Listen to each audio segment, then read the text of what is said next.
serão as conquistas. A ideia do evento é evidenciar as transformações, né? As conquistas que tivemos, tenho certeza, muitas. A educação como um todo foi impulsionada a crescer, a se abrir, a se reinventar, né? E surgiram as conquistas, que talvez surgiriam daqui a 5 anos, 6 anos, ou uma década até. Então, o tempo foi, apesar das mazelas provocadas pela pandemia, esse tempo foi muito oportuno para a nossa carreira docente e para a educação como um todo. Então, a ideia desse evento é evidenciar essas transformações, dialogar sobre as conquistas que tivemos, até fugindo do senso comum, porque no senso comum a gente fala que a gente tem algumas impressões de senso comum, mas existem as particularidades de cada um de nós, existe a particularidade de nossa unidade, de nossos cursos de matemática e física e de cada um de nós. Então, evidenciando as conquistas e também desafios. Temos vários desafios a seguir. E é importante reconhecer esses desafios para que eles possam ser superados.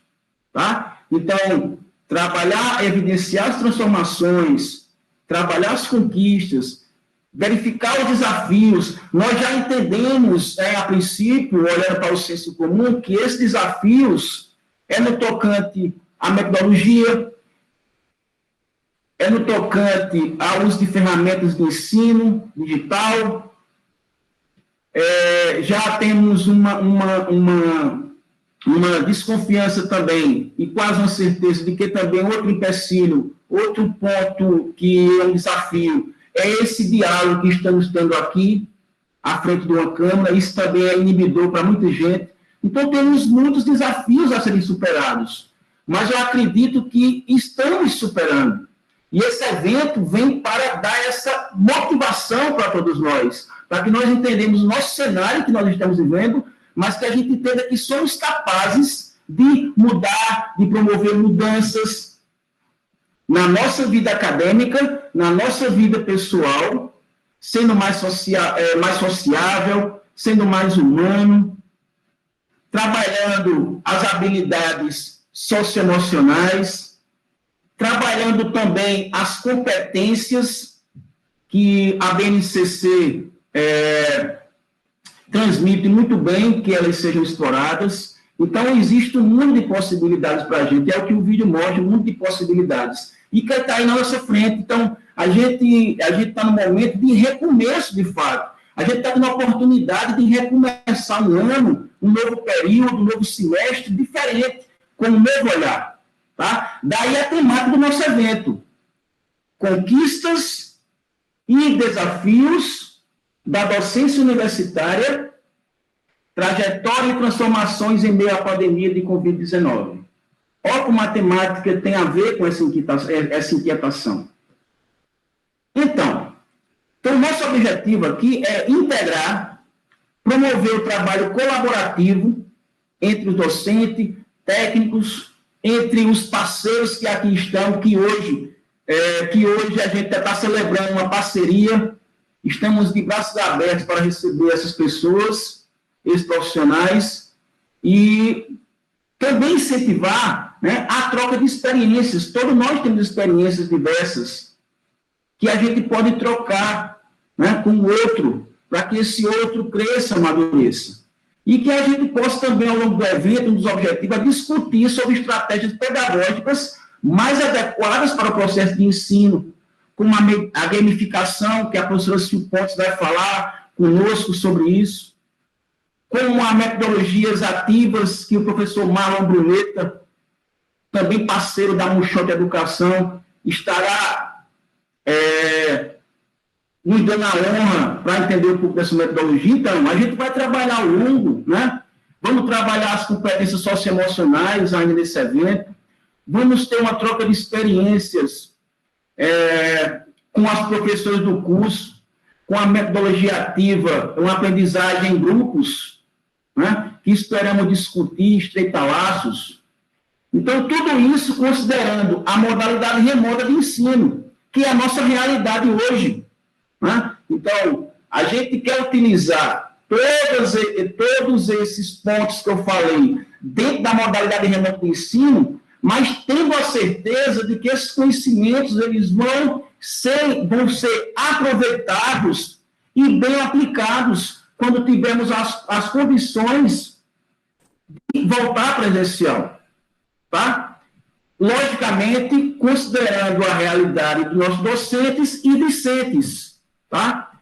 E para falar um pouquinho sobre essa programação, que teremos nos próximos 2 dias, e outros pontos importantes do evento, eu gostaria de convidar e passar a palavra, na sequência, para o professor Heron, né, Vladimir Anselmo, que tem um pouco para falar com a gente sobre essas informações tão importantes. Tá? Agradeço a atenção de todos e meu muito obrigado. Muito obrigado, gente. Sejam mais uma vez bem-vindos. E uma semana pedagógica, como eu falei no vídeo, transformadora. Bom dia também a todos e a todas. Espero que, depois que o Alexandre falou, já diz tudo para a gente, né? Não tem muito mais o que falar. Nós só queríamos falar, né, que nosso primeiro dia, então, nós temos, após essa solenidade de abertura, nós vamos ter uma palestra do professor Paulo Henrique Tomazino, dando uma palestra de abertura para a gente. Após essa palestra, a gente tem um intervalo de 15 minutos e, em seguida, a mesa redonda com o perfil dos egressos. Teremos o intervalo do almoço, voltamos à tarde com a nossa oficina, com minicurso, desculpa, com minicurso Aplicação de Metodologias Ativas no Ensino Remoto. Esse minicurso acontecerá nos 2 dias, no mesmo horário, e às 16 horas nós teremos uma segunda mesa redonda, ok? Onde nós veremos as experiências vivenciadas no ensino remoto por alunos e professores da FM. Oi, Heron. Oi. Heron, demais, bom dia a todos novamente, tá? Eu tinha ficado para falar do segundo dia, mas pelo adiantar da hora e pelas as intempéries que a gente teve, eu acho que a gente tem uma noção boa do primeiro dia, eu acho que está bem encaminhado. Alex apresentou bem o contexto aqui do nosso evento, e eu vou rapidamente passar para Anselmo. Anselmo está por aí? Estou sim. Pronto, Anselmo, que faça as honras aqui do nosso convidado da primeira sessão, para a gente não perder mais tempo aqui. Um abraço a todos e vamos aproveitar o evento. Obrigado, Vladimir. Pessoal, quero pedir desculpa a vocês, eu estou na universidade, como vocês sabem, o laboratório de matemática estava fechado e eu tive que pedir aqui para o pessoal, nas pressas, sair ligando tudo, e eu tive um pequeno atraso aí, tá? Inclusive, estou me virando por aqui. E estou sem a webcam funcionando por enquanto. Quero agradecer a todos aqui por estarem no evento, tá? Esse tipo de coisa acontece no evento virtual, até no presencial mesmo, a gente tem sempre aqueles últimos detalhes para resolver, certo? É só lembrar o seguinte, tá, pessoal? Que vocês precisam acessar este evento com a conta @professor que vocês foram cadastrados, o Google Meet, né? Por quê? Como teve alguns professores aqui que estavam pedindo para entrar na sala, então a gente tem que ficar autorizando, então vocês estão entrando com as outras contas de vocês, tá certo? E aí depois a gente pode ter algum probleminha para fazer o check-in, a lista de presença, mas não tem problema, ok? A gente fala um pouco mais sobre isso mais no decorrer do evento, tá? Gente, eu quero agradecer muito ao professor Paulo Tomazinho pelo aceite do convite. Tenho uma grande honra de ter ele aqui. Conheci o trabalho da Moonshot no ano passado, fiz todas aquelas semanas, faço parte lá do grupo dos experts, tenho acompanhado o meu tempo, tá? Professor Paulo Tomazinho é titular da Universidade Positivo, doutor, né, tanto em odontologia, né, quanto em educação. Tá? Eu até fiquei um pouco assim perplexo em saber que você era da odontologia, porque como você vem trabalhando com educação, né? Então, meus parabéns, professor Paulo. Muito obrigado pelo seu, muito obrigado mesmo, em nome da comissão, pelo aceite, tá? E ele vem aí trabalhando com essa parte de metodologias ativas de aprendizagem, neurociências de aprendizagem, tecnologias educacionais, didática assimétrica. Tá? Tem lá o site dele, se vocês quiserem acompanhar, está lá no nosso site também, todas as indicações, tá? E, professor, fica à vontade, a palestra de abertura é sua, tá? Muito obrigado, gente. Vamos aproveitar e um ótimo evento para todos. Muito, muito, muito obrigado, Alexa, Anselmo, né, todos da comissão organizadora, todos os professores e todos os docentes aqui. Só por questões práticas, assim, eu estou com outro link para a gente poder fazer a palestra, e esse link era da apresentação. Tudo bem continuar por aqui? Só me dê um feedback aí. Posso continuar por aqui? Tá ótimo, tá ótimo. Então, sem problema. Aproveitando que já está todo mundo dentro da sala, a gente não perde mais tempo com isso, né? E simplesmente a gente avança, tá bom? Pessoal, então, novamente, é uma alegria, é um prazer imenso, né? Poder estar fazendo parte dessa tão importante semana acadêmica, que eu acompanhei as versões no site, né? As edições anteriores. E a motivação, essa é totalmente diferente, né? Se a gente for olhar para o ano passado, quando vocês provavelmente fizeram uma semana pedagógica, aí do curso de Física e de Matemática da Universidade Federal de Campina Grande, ninguém no mundo nem sonhava a possibilidade, né, do ensino remoto e disso. Mesmo em março, né, quando tudo aconteceu, e veio aquela notícia que tínhamos que ficar professores em casa, alunos em casa, né, de forma remota ali, ainda tentando se adaptar como que isso aconteceria, o que a gente imaginava que demoraria 15 dias, ou no máximo, como o nome diz, quarentena, 40 dias, né? Talvez a gente não imaginava, pelo menos não era o consciente coletivo, que atravessaria o ano, entraria no ano letivo 2021 e provavelmente vai nos acompanhar por um bom tempo desse ano. Eu quero falar um pouco sobre isso. Quem me conhece um pouco mais do meu trabalho sabe que eu não sou nem otimista e nem pessimista, eu sou muito cético, e o cético, na verdade, ele começa, na verdade, a olhar por todos os lados e poder entender qual que é esse contexto, né, e a verdade, essa verdade momentânea. Então, essa que é um pouco do meu trabalho e um pouco da minha filosofia de vida, da minha forma de ver o mundo, né. Então, lá atrás, quando eu falava assim, pensando em gestão de risco, lá atrás, digo, em março do ano passado, abril do ano passado, pensando em gestão de risco, a gente fala assim, a gente tem que olhar para os cenários, né, os cenários possíveis, e olhar para os extremos desse cenário. Então, um cenário muito positivo era que fosse só uma gripezinha mesmo lá atrás, né, e tudo voltasse ao normal quanto antes. E o cenário mais negativo foi, de certa forma, um pouco do que aconteceu, lockdown, ensino remoto, tudo isso. E o importante é estar preparado, né? O professor, e assim como todas outras áreas, mas especificamente estou falando aqui de educação e de professor de sala de aula e de ensino e aprendizagem, nós temos que estar preparados. E é em cima disso, né, e aí eu fui agraciado, de certa forma, pelo tema, que é justamente essa conquista de desafios, né, da docência universitária, essa trajetória de apresentação. Eu quero comentar um pouco sobre o que eu já venho falando, já venho conversando, mas eu tenho a oportunidade de trocar as ideias aqui com vocês, tá?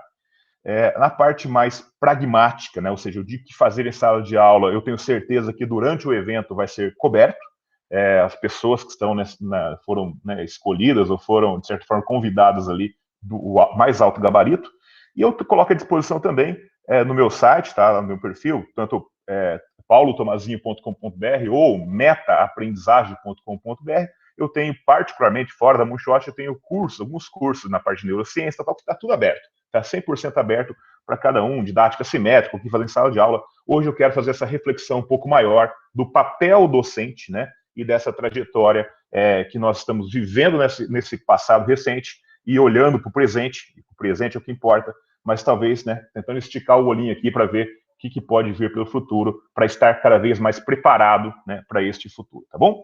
Eu peço, então, vou pedir licença para vocês, vou compartilhar alguns slides, apenas para poder facilitar a orientação aqui, facilitar, fazer o apoio, né, o visual à nossa conversa, tá? Então, só voltar aqui. Estou no primeiro slide, apresentando. Então, como eu disse, né? Imagino que está carregando aí. Deixa eu carregar. Conquista e desafios da docência universitária, né? Trajetória e transformação em meio à pandemia da Covid-19. Nós estamos falando aqui especificamente para professores de física e matemática no departamento, técnicos, né? Também da Universidade Federal de Campina Grande, na Paraíba. Aliás, cidade que eu sou, de certa forma, apaixonado, né? Pelo sertão de vocês, pela região, pelo Manuel da Carne de Sol, né? Ou seja, sempre eu sou muito bem recebido fisicamente, sempre fui muito bem recebido, pessoalmente, e tenho certeza, né, agora virtualmente, o carinho de todos vocês está dedicando seu tempo e sua atenção né, nesse momento, tá bom? Então, o que eu quero chamar atenção muito é por um termo chamado aprendizagem combinada, né? Então, essa ideia de estratégia para a prática docente. Então, eu vou criar uma linha de raciocínio para que a gente possa, de certa forma, fazer essa troca e pensar. E eu quero começar a ter justamente uma interação no chat, tá? De vez em quando eu vou pedir isso para vocês, e eu gostaria que você digitasse no chat se você prefere esse ensinar de forma presencial ou remota.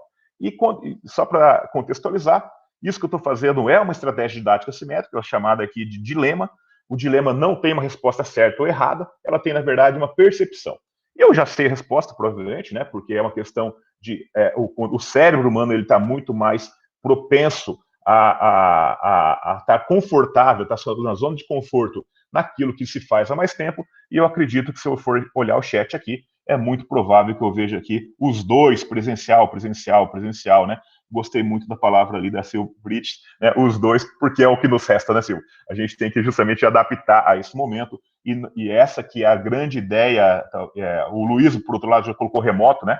Então, como eu disse, não tem, entenda isso, não tem o certo e o errado, ele tem um sistema de crença de cada um, e esse sistema de crença toma uma decisão, tá bom?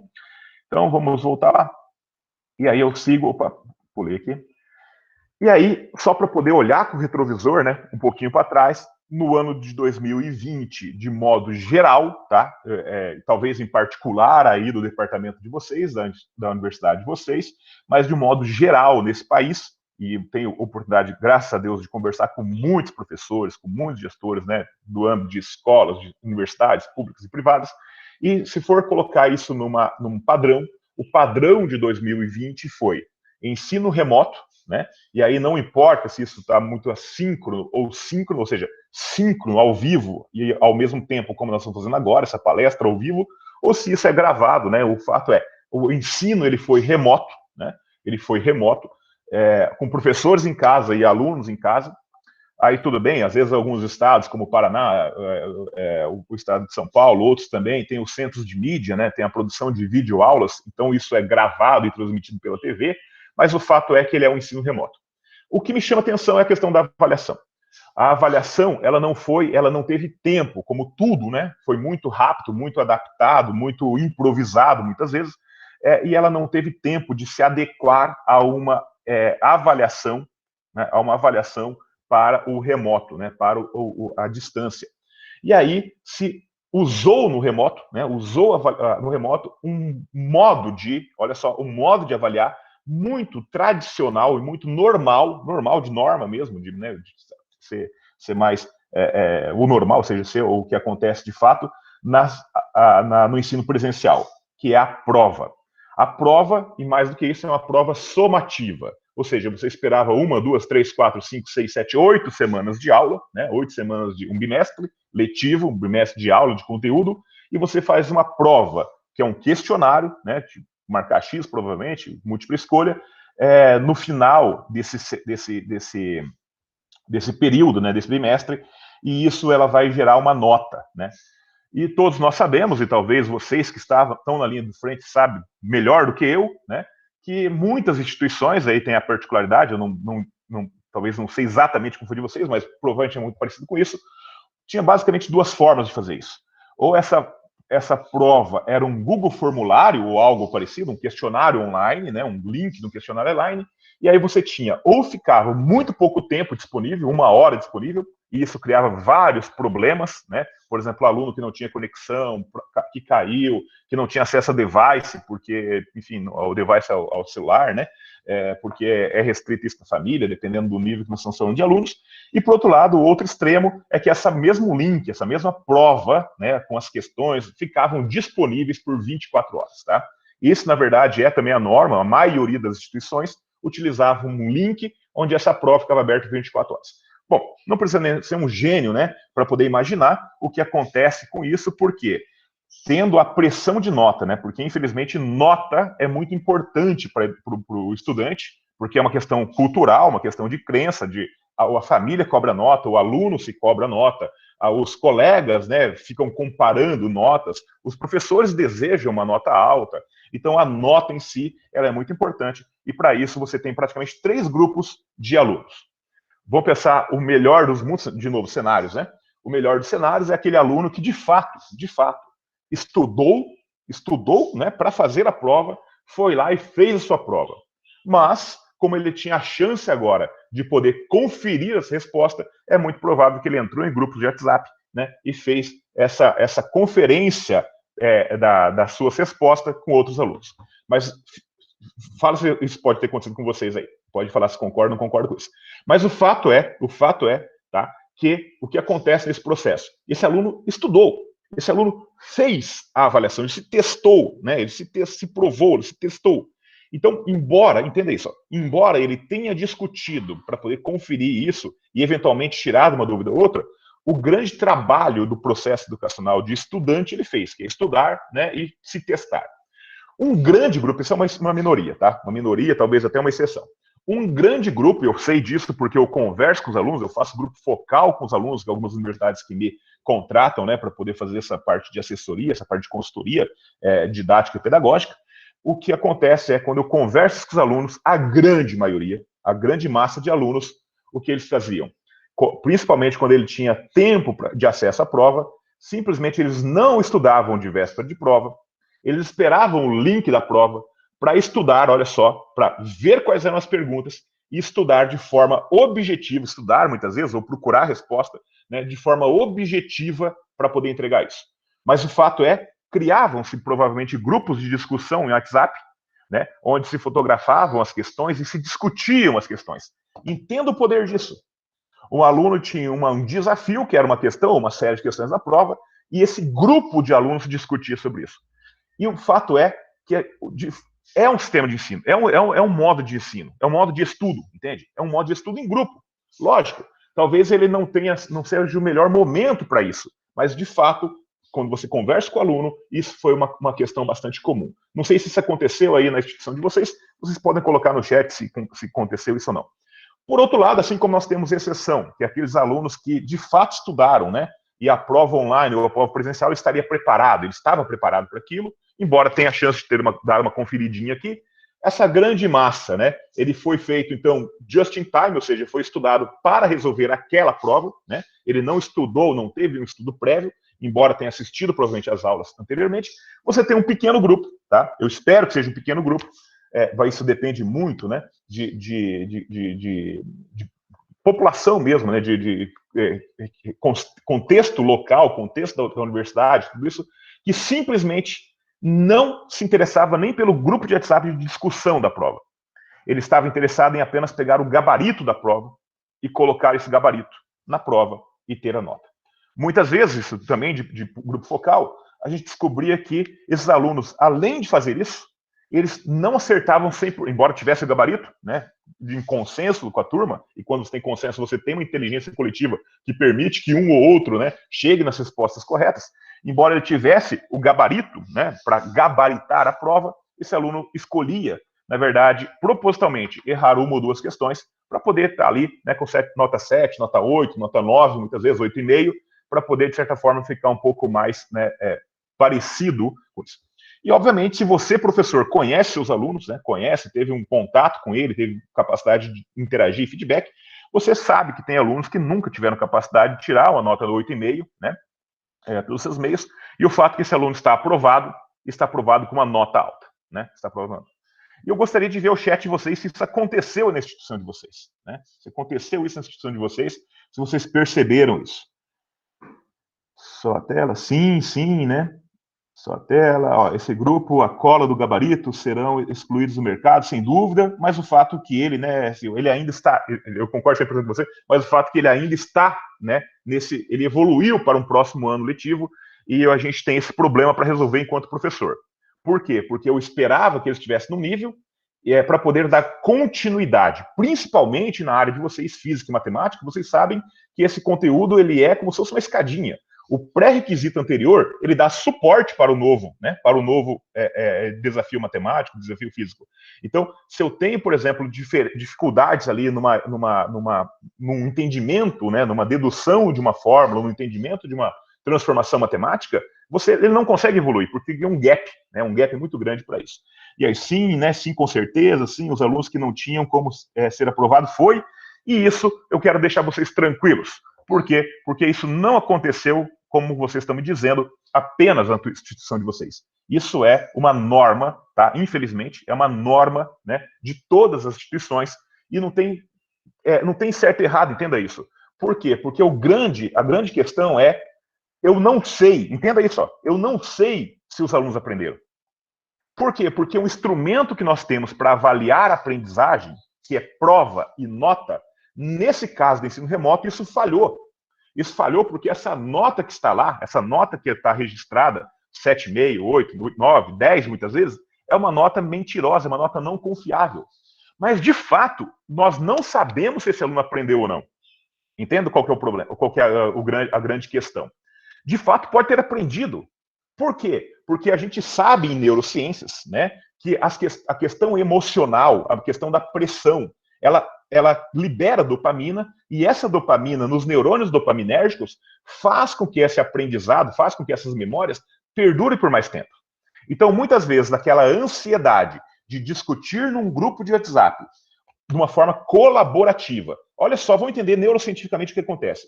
Eu vejo a prova, você tem uma descarga, tá? O aluno sabe que aquilo é importante para ele tem uma descarga de um neurotransmissor chamado noradrenalina. A noradrenalina no cérebro humano faz com que a pessoa foque.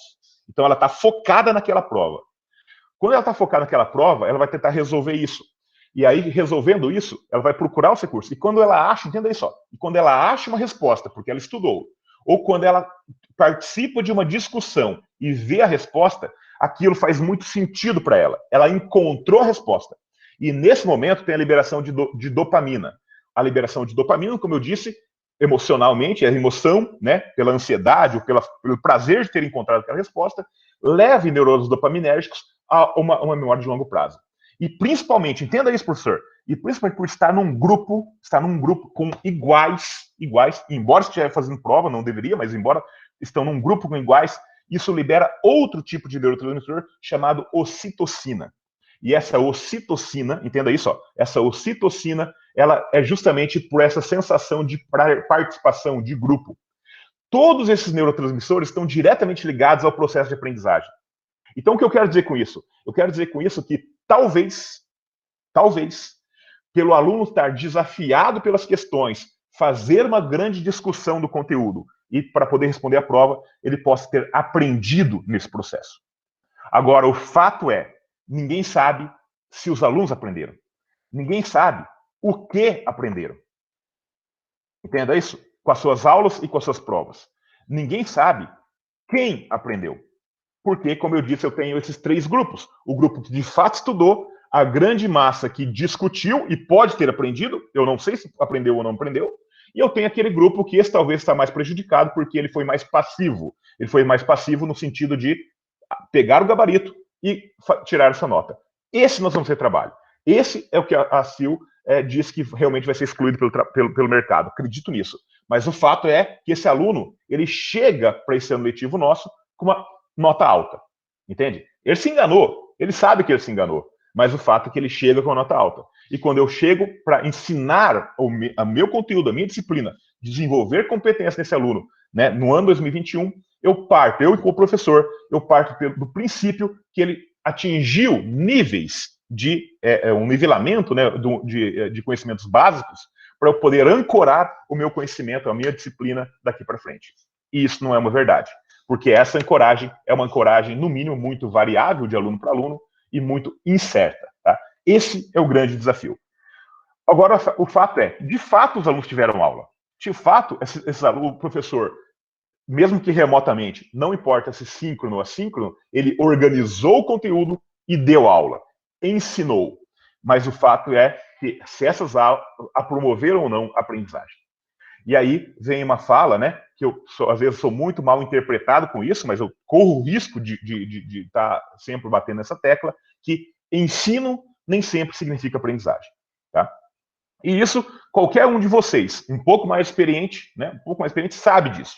Sabe que aquela tua aula, como eu, tá? Aquela tua aula, que você teve todo o capricho do mundo de pensar num começo, meio e fim, ter exemplos, ter narrativa, mostrar isso numa associação com o mundo real, para ser mais significativo para o aluno, de fato, os alunos nem sempre aprendem com isso, embora o professor tenha ensinado. O processo de aprendizagem, nós professores, entenda isso, nós professores somos incapazes, e a gente tem que reconhecer isso, e tudo bem com isso, somos incapazes de abrir a cabeça do nosso aluno e colocar o que a gente sabe ali dentro. Nós fazemos o começo do processo de aprendizagem é a responsabilidade do professor, que é motivar esse aluno para aprender. Explicar de tal forma, ou facilitar esse aprendizado, né? Facilitar a explicação, transmitir a informação, para que o aluno entenda. O aluno motivado, ele entenda e ele compreenda. Mas o processo de aprendizagem é muito singular e próprio, e, né, singular e único do aluno. Por quê? Porque depois que esse aluno está motivado, entendeu e compreendeu, esse aluno tem que armazenar informações.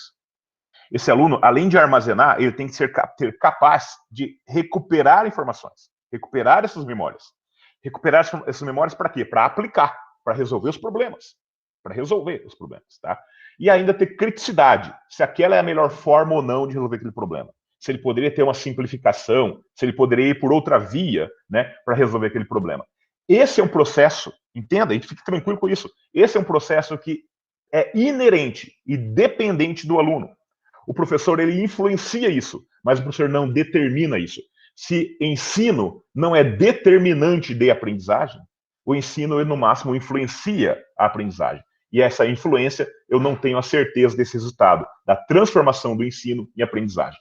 Então, quando você entende isso enquanto docente, você começa a olhar a tua prática didática, né, a tua prática didática com outra lente, que eu falo que é uma lente invisível do professor, que ele olha não só o seu processo de trabalho de ensino, mas ele olha o processo de aprendizagem do aluno. Então, ele vai estar mais preocupado em vez de ensinar, em como esse aluno aprende e criar estratégias ou, né, criar, de certa forma, experiências de aprendizagem desse aluno. Tá? E aí, caminhamos para 2021. E nós temos, de certa forma, essa incerteza. Essa incerteza enquanto a vacinas, né? Saiu um estudo ontem que, no ritmo que está, o Brasil vai levar 4 anos para vacinar toda a população, 160 milhões de brasileiros. Ah, Paulo, mas tem 200 milhões, cadê 40 milhões? Não, porque nós não temos estudo, entenda isso, ó, nós não temos estudos científicos ainda no mundo, tá, que diz que a vacina é segura para menores de 18 anos. Tá? Então é uma ilusão, olha o ceticismo aí, é uma ilusão imaginar que a gente vai atravessar esse ano, 2020, com 100% da população vacinada. Mesmo se tudo der certo, nós não teremos, provavelmente, vacina para jovens. Tá? Então, além disso, nós temos que olhar, e aí é uma questão do ceticismo, e não é pessimismo ou otimismo, entenda isso, eu estou sendo neutro, tá? Tentando ser neutro. Quando a gente olha dados, nós temos uma vacina que tem 53% de efetividade, o que significa que, na prática, a cada 10 que são vacinados, apenas 5 são imunizados. Então, você tem um retrabalho aqui, além de ter a segunda dose, você tem um retrabalho aqui de pessoas que foram imunizadas com uma vacina, que talvez terão que receber outra vacina para ter uma chance. E essa outra vacina tem 66% de taxa de imunização. Então, você tem a cada 3 pessoas que foram vacinadas, 2 são imunizadas. Então, isso eu acho que já é suficiente para poder mostrar que a gente vai caminhar, pelo menos com esse vírus, por um bom tempo, né, durante esse tempo, esse contexto falando de educação, mas de sociedade em 21, tá? Com isso, voltando ao que eu falei lá no início de 2020, vamos olhar os cenários, tá? E a melhor coisa que um professor pode fazer é trabalhar com a cabeça de gestão de risco. E a gestão de risco, eu posso olhar para os dois extremos. O melhor, e eu torço para isso. Eu torço para que, por exemplo, em março, né, agora, depois do carnaval, depois do feriado, não teve carnaval, mas feriado vai ter, as pessoas vão viajar. Eu torço para que março, puxa, os casos abaixem, sabe? Tipo, volte a ter condições de todo mundo voltar presencial. E se todo mundo voltar presencial, opa, temos aprendizados da pandemia que podem ser inseridos nessa nossa prática didática. Por exemplo, tecnologia. A gente percebeu que quando a gente faz um Google Form ou qualquer outra tecnologia que permita isso, nós temos dados. E ter dado em educação é muito melhor do que não ter, porque eu consigo personalizar um pouco mais ou customizar um pouco mais esse processo de ensino-aprendizagem. Então, o melhor dos mundos, o melhor cenário positivo seria março todo mundo presencial. Por outro lado, olhando para um cenário completamente negativo, é que, e isso não precisa ser, de novo, não precisa ser vidente para poder enxergar uma possibilidade bastante provável dessa, basta olhar para o ano de 2020, o que aconteceu depois de cada feriado. Após cada feriado, você tinha pico de transmissão de vírus. Então, nós teremos agora, final do mês, né, semana que vem, um feriado, carnaval. Mesmo que não tenha carnaval, em termos de festividade pública, como se conhecia até então, até o ano passado, o que nós vamos ter, provavelmente, é que os jovens vão se reunir. Você vai ter viagens para reunião familiares. E você tem, de certa forma, esse vírus. Não estou sendo negativo, entenda isso. Estou mostrando um cenário possível. O fato é que é de se esperar, eu torço para que não, mas é de se esperar um aumento de casos, né, no final de fevereiro e começo de março. Justamente quando você está falando de voltar presencialmente, ou híbrido, ou semi-presencial, hora remota, hora presencial, às aulas. Então, isso caracteriza um cenário de extrema incerteza. Provavelmente, né, hoje a gente tem que considerar a possibilidade de ter que continuar o início de ano de forma remota, tá? E aí você tem que estar, quanto professor tem que estar preparado. Preparado por quê? Olhar para o passado e ver o que funcionou e o que não funcionou. Talvez nós não podemos ter os mesmos erros do ano passado. Eu digo erros didáticos, de dar aula para bolinha, né? E principalmente a questão de o erro didático da avaliação por prova, que a gente provou-se, né? Que não sei se funciona ou não funciona, mas o fato que o indicador proveniente dessa prova, que é a nota, é um indicador não confiável nesse cenário, né, de certeza. E eu gostaria de escutar um pouco vocês. Eu gostaria de ver a percepção de vocês, né, no seu contexto aí, se você acha que volta presencial, remoto ou combinado, né, metade presencial, metade remoto, agora em fevereiro e março. Por favor, eu gostaria de ver no chat, tá? Híbrido, então tá lá, o Anselmo, híbrido. Perfeito, todo mundo acha que está voltando híbrido, né? Hora presencial, hora remoto, né? Ó, este ano aqui remoto, de novo. Dilema não tem certo e errado, tem percepção, né? Isso aqui é apenas um termômetro, dessa forma. Remoto, depois híbrido, então que legal. Né? Volta, mas não deveria, mas enfim, na verdade, só para a gente poder entender um pouco isso aqui, tá bom? E aí a gente avança. Então, o que eu quero que você entenda é o seguinte: nós podemos, enquanto professores, tomar, de certa forma, dependendo da situação da tua cidade, do teu contexto aí, mudar essa régua mais para presencial ou mais para remoto, justamente dependendo do contexto, tá bom? Por outro lado, você tem a forma, né, assim, a abordagem pedagógica. E essa abordagem pedagógica ela pode ser mais expositiva, de certa forma eu estou utilizando bastante exposição aqui, né? Mas se vocês perceberam, eu estou na medida do possível tentando ter a interação. Quando eu pergunto para vocês, um ser humano pergunta para vocês e outro ser humano, vocês respondem no chat, eu consigo ler isso é interação. Se eu tivesse colocado aqui um Kahoot, um Mentimeter, né, um Socrative, um Google Forms, e a resposta seria, o feedback seria dado por esse software, isso está um conceito chamado de interatividade. Interatividade. Que na área de vocês especificamente, né, em exato especificamente, deve ser usada e abusada da interatividade. Por quê? Porque mais do que o professor explicar e o aluno entender e compreender, olha lá, o aluno entendeu e compreendeu, quando ele está em atividade, ele está se testando. E quando ele está em atividade, ele tem que recuperar a informação e com isso ele entende ou compreende melhor. Onde ele guardou essa informação para resolver aquele problema de física ou de matemática, como que ele recupera aquela informação e principalmente ele se testa. E quando ele se testa, ele aluno, percebe se ele entendeu realmente tudo aquilo, se ele precisa rever ou não. Então, a atividade, né, é fundamental. E na área de exatas, ela é mais do que fundamental, ela é necessária para que o aluno possa fugir da ilusão de fluência. A ilusão de fluência é aquilo que ele entendeu e compreendeu, ele acha que ele aprendeu, né? E, portanto, quando você testa ele fazendo uma atividade, uma resolução de um problema, não importa que seja uma interatividade, ou seja, que um software corrija isso, ele tem a capacidade, ele, aluno, tem a capacidade de se testar, tá bom? E da mesma forma, você, professor, se fosse pensar em uma régua aqui, você consegue mudar essa régua mais para expositivo ou mais para interativo em cada uma das suas aulas. Em cada uma das suas aulas. Você pode decidir que algum contexto, algum conceito da tua aula seja mais expositivo. Por outro lado, uma semana depois, ou então alguns tempos depois, você pode decidir que para aquele conceito, ou aquela desenvolvimento de competência, ela tem que ser mais interativa, tá? Então você deve modular tudo isso, já já a gente fala mais sobre isso. A ideia do síncrono e do assíncrono, né? O síncrono, como estamos fazendo aqui, tem essas vantagens. Veja, eu tenho o teu tempo e a atenção do aluno, né? E isso é precioso nos dias de hoje, o tempo e a atenção das pessoas para poder, e a gente pode fazer pergunta no chat, eu posso olhar, é isso. Então tem uma conversa, e essa conversa síncrona, ela é muito importante, né, para a aprendizagem. Por outro lado, o assíncrono, o vídeo gravado, ele tem outras vantagens. Ele descola tempo e horário, né, tempo e local. Ou seja, esse aluno, ele pode estar revendo essa aula em outros momentos, um momento mais adequado para a vida dele. Principalmente se esse aluno é um trabalhador, se ele tem família, se ele tem filho pequeno em casa. Muitas vezes, no horário da aula, ele tem que preparar janta, ele tem que limpar a casa, né? Ele ainda está com problemas do trabalho. E depois, um pouco mais tarde, quando tem criança pequena, por exemplo, dormiu, é que esse aluno consegue, essa pessoa, esse indivíduo, consegue dedicar mais tempo, né, para o seu processo de estudo e de assistir a aula. Um grande erro aqui, na verdade, é transmitir ao vivo essa aula e transformar essa gravação na íntegra, né, em assíncrono. Por quê? Porque a gente sabe que se o aluno perdeu aquela aula ao vivo, muito provavelmente ele perdeu outras aulas ao vivo.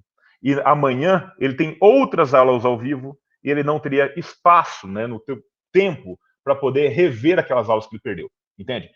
E o assíncrono, portanto, você deve pensar num vídeo mais curto, um vídeo com essencial da explicação. Talvez você pode tirar alguns exemplos, você vai explicar o que é fundamental, o que é o que chama de refrão da aula, o que é o core, o que é o mais importante, o núcleo, o que é mais importante daquela aula. Você vai explicar o conceito matemático ou físico, né, para ele poder seguir. E isso o aluno pode assistir várias vezes, né? Então isso é muito importante, essa combinação, olha lá, combinação entre cada momento da tua disciplina você pode colocar a régua mais para um lado ou mais para o outro, tá? E assim a gente avança para o padronizado e o personalizado.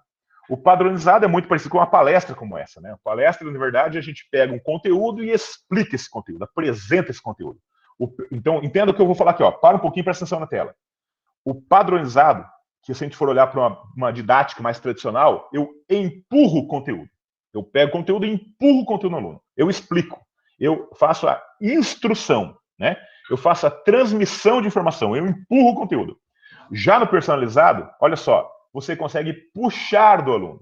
E quando você puxa a dúvida do aluno, você, professor, tem a capacidade de, olha só, encaixar o conteúdo, ao invés de empurrar, encaixar. Isso para o aluno é muito mais significativo. A aprendizagem, na verdade, é um ganho de aprendizagem muito maior do que ele simplesmente ter a aula, né, ter o conteúdo explicado, ou explanado, ou transmitido, tá bom? Da mesma forma, não importa, você tem a autonomia, vamos dizer assim, docente, né, a fluência didática, de escolher quão padronizado ou quão personalizado pode ser cada aula sua. Não precisa ser todas as aulas padronizadas e não precisa ser todas as aulas personalizadas. E aqui vem uma dica. Se você usa ferramentas, vídeos assíncronos, tá? Assíncronos, 10 ou 15 minutos da explicação do contexto, a tua aula ao vivo, síncrona, ela pode ser uma resolução de exercício, né? Onde não você, mas onde os grupos trabalham e você vai tirando dúvida desse trabalho. Então, é muito mais atividade na aula do que simplesmente transmissão de informação, tá? E aí é um professor que está mais preocupado com a aprendizagem do que com o ensino. Fatalmente, né, em 2021, para bons professores, nós temos que olhar isso aqui, essa questão, nós já comentamos isso no início dessa conversa, a questão do teste e prova. Parece que não é um bom instrumento, né, de mensuração de aprendizagem.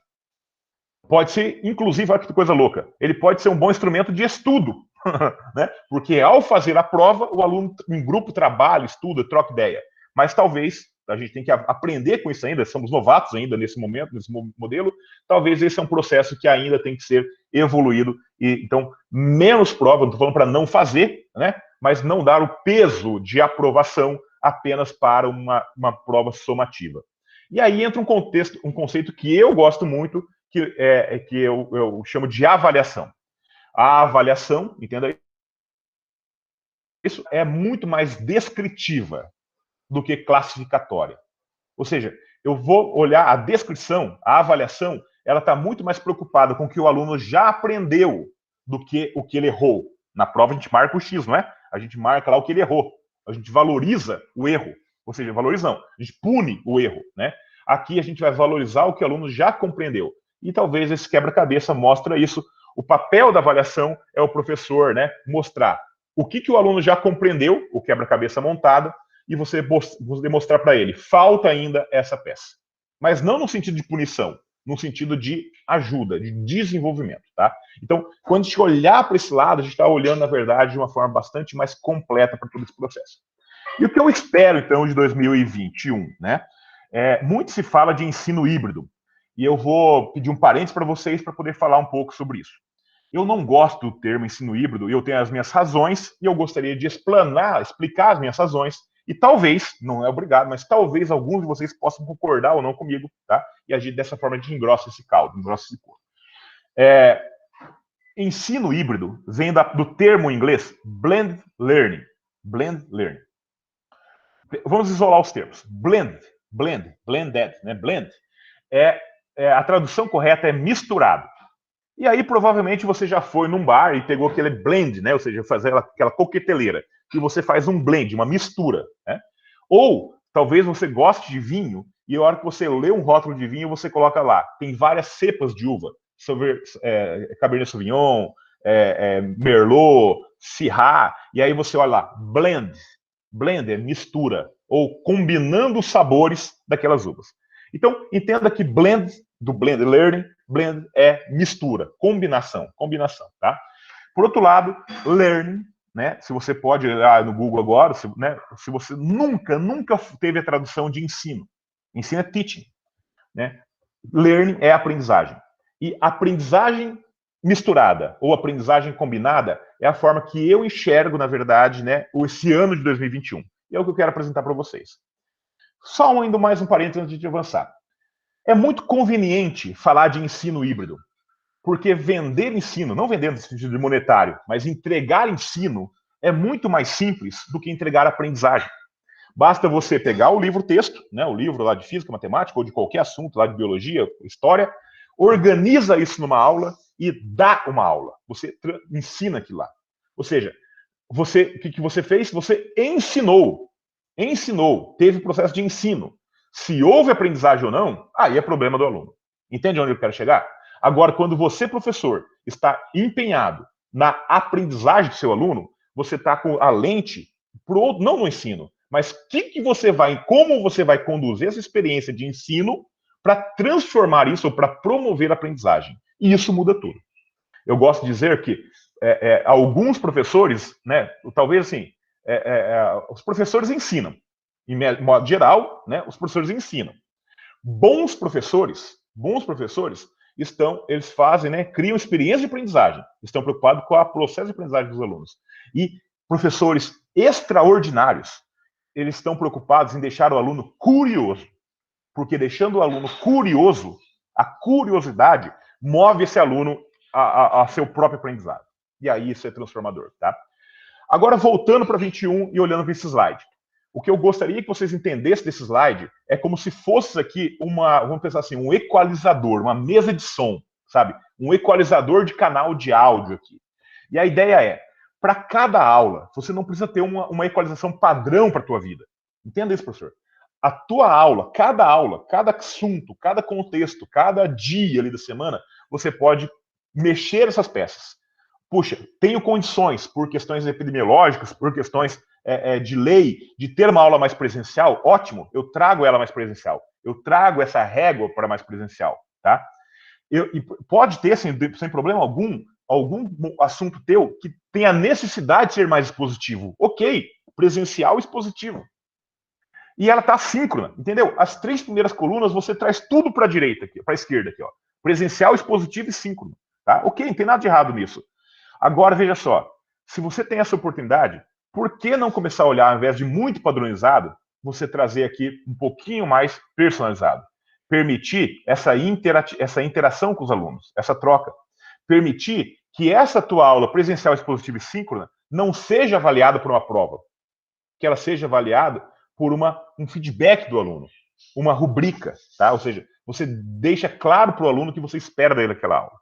Ou não, você pode imaginar aqui que eu vou ser para aquela aula, eu vou ter uma parte presencial, e ok, né, uma parte presencial, com a turma presencial, mas eu tenho o desafio esse ano de ter parte dos meus alunos na sala de aula e outra metade, ou outra porcentagem, não sei quanto, fora da sala de aula. Então, o meu desafio é ter a unidade de equivalência. Então, eu tenho que deixar isso aqui no meio. Se eu tenho isso, eu tenho que posso ser 100% positivo? Até posso, mas talvez a efetividade disso não seja muito bom para aquele aluno que está remoto. Então, eu tenho que equilibrar essa equação entre exposição e interatividade, entre síncrono e assíncrono, entre padronizado e personalizado. Dessa forma, você entende, professor, que você é o maestro, você é o DJ aqui, né? O importante aqui é que essa onda, né, sonora, ou então, se for uma mesa de som, que esse processo seja harmônico, essa equalização soe em alguma coisa harmônica que promova a aprendizagem e não fique focada apenas no ensino. Tá? Então, em 2020, o ano passado, ele foi, infelizmente, muito focado no ensino.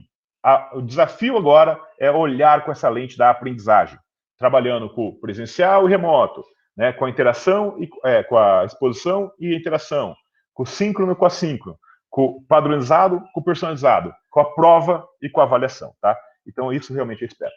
E, de fato, nós tivemos em 2020 um ensino remoto, que ele começou emergencial, depois começou a ter uma intencionalidade de ser remoto, uma obrigação de ser remoto, mas o que produziu qual que é o produto, qual que sobra disso para 2021? Tivemos alunos aprovados, quase todo mundo foi aprovado. Foram aprovados, não só aprovados, mas com notas muito altas. Essas notas muito altas, né, cria, de certa forma, uma ilusão, né, que esse aluno está proficiente, que ele passou de ano aprendendo o que ele deveria aprender. Não, ele tirou nota. E nota não significa aprendizagem também, tá? Não é um bom indicador de aprendizagem. Por outro lado, esse aluno, e não é só o aluno, a sociedade. Talvez você, professor, tenha essa expectativa que a instituição, né, já que passou um ano, nós temos agora o manual de instrução de como ensinar no ensino remoto. Ou ensinar no cenário de incerteza. Não temos, tá? Mas o fato é que a família, o aluno, ele está com essa expectativa que deu tempo de preparar, já que 20 foi na surpresa, em 21, a instituição, os professores, você teve tempo de se preparar para como vai acontecer isso. E eu posso te dizer que isso não é verdade. Não é verdade, não porque não tivemos tempo, tivemos, mas na verdade o cenário é tão incerto e é tão novidade que todos nós viramos novatos.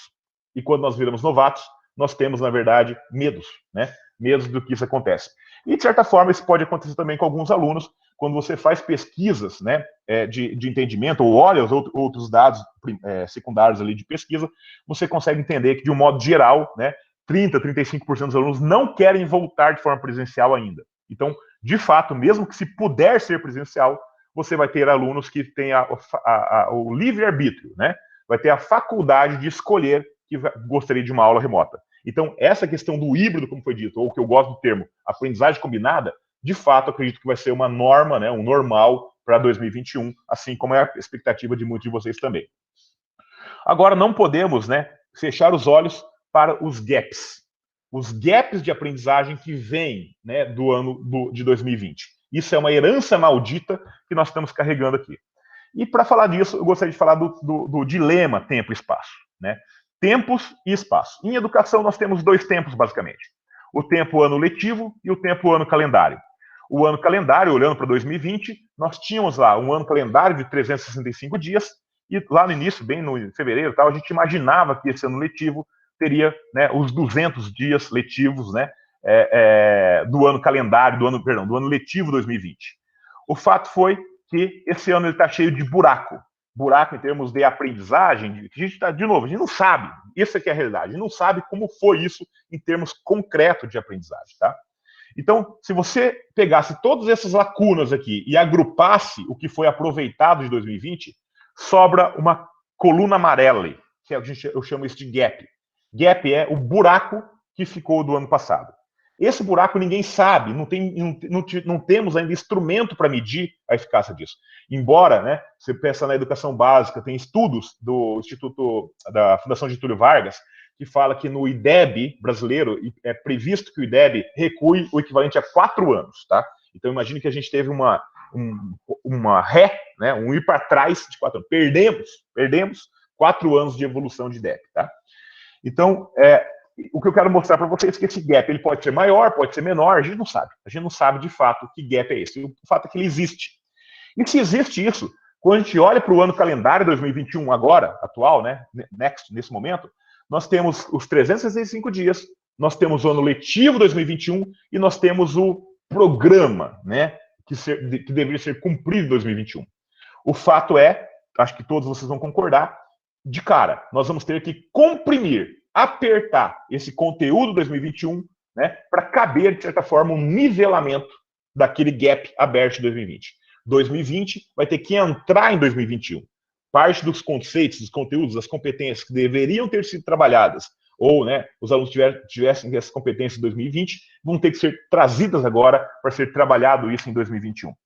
Algumas instituições, alguns grupos educacionais, têm preferido fazer um grande, né, levantamento, como se fosse um grande simulado, né, um grande testagem de todo o ano 2020, agora no início do ano. Então, são questionários com 50, 100, né, 100 questões sobre a disciplina, mostrando que o aluno tem que marcar X para o aluno poder falar ali, tentar qual foi o gap ou não. Eu não acredito nessa abordagem. Talvez eu acredite numa abordagem de olhar isso mais just in time. Ou seja, enquanto você, professor, vai trabalhar esse conceito da tua disciplina hoje, você olha, né, com esse olhar crítico e olha o seguinte, fala, para eu ensinar isso, o que o meu aluno deveria saber de antemão? E aí você pode fazer esse diagnóstico antes de começar o teu conteúdo. Para quê? Para, no mínimo, tentar nivelar a tua turma, para dar ancoragem, né? Para dar um suporte para trabalhar o seu novo conteúdo. E isso pode ser, por exemplo, a cada início de bloco, ou cada início de bloco de aprendizagem, ou de unidade de aprendizagem, tá? Então, espalhado essa recuperação durante o ano 2021, na minha opinião, posso estar errado, mas na minha opinião, acredito ser mais eficiente. Temos também o dilema de espaço, né?